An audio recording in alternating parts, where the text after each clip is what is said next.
Welcome to my summary of learning for my Ec&I 830 class. This unique course based on debates regarding the current issues of EdTech taught me so much more that I could ever squeeze into 5 to 7 minutes.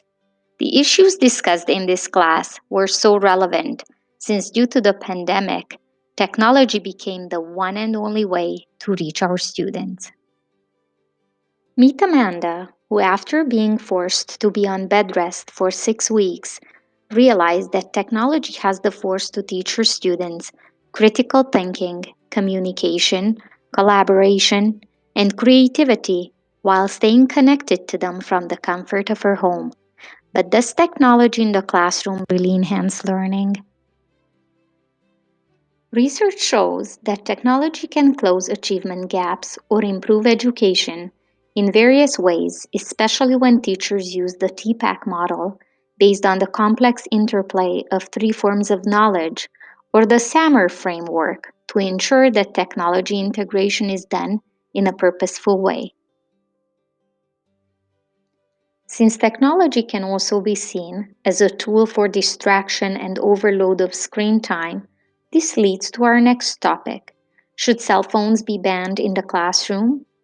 Although cell phones can be a distraction while increasing negative behavior, such as cheating, cyberbullying, and sexting, the word ban still seems a little harsh. By restricting cell phone use to health, emergency, and educational purposes, students also learn how to regulate themselves.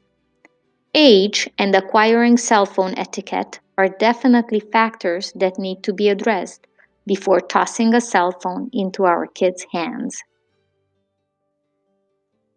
This way, we could actually avoid social media ruining the childhood of our kids.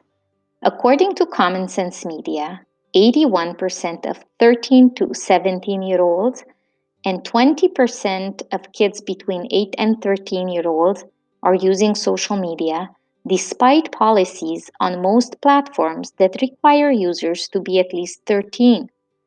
Since social media has become part of childhood, we need to take educating our kids how to be responsible digital citizens seriously. Although it has the power of connectivity, creativity, and giving students a voice, it can also affect mental health in a negative way. Fear of missing out, cyberbullying, sexting, body image issues, as well as the constant race for popularity and validation given by likes are major factors we need to consider when allowing children to be on social media. Social media is viewed as teaching students valuable skills for future jobs. Moderation and education through modeling are key components, though, when it comes to protecting our students. This makes me wonder if openness and sharing in schools are unfair to our kids. According to David Wiley, openness is the only means of education. If there is no sharing and giving feedback, there is no education.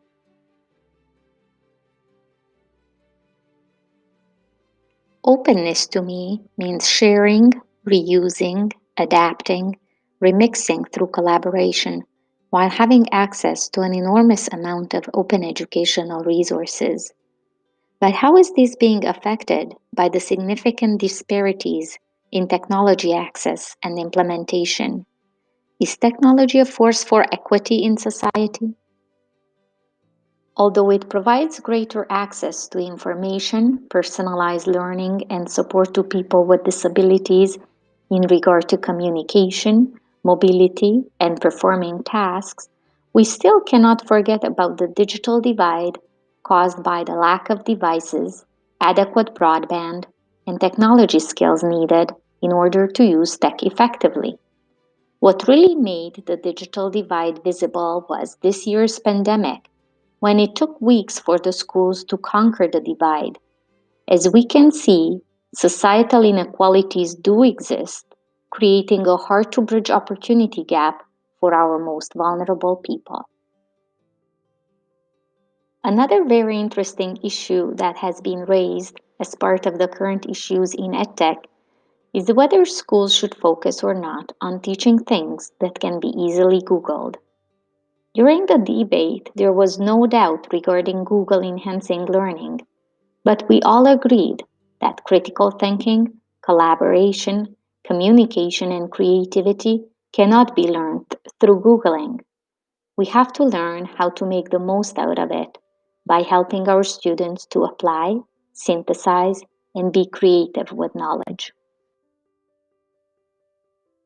This leads to the issue around teaching social justice to students and whether educators have a responsibility to use technology and social media to promote social justice.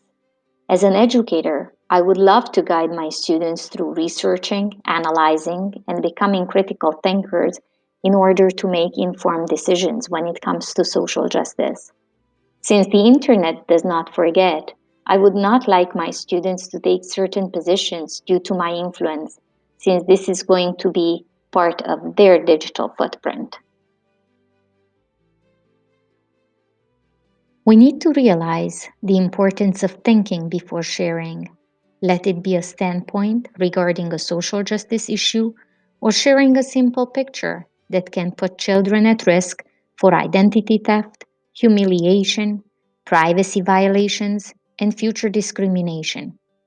I feel that both parents and teachers have to take an active role and work together when it comes to raising responsible digital citizens.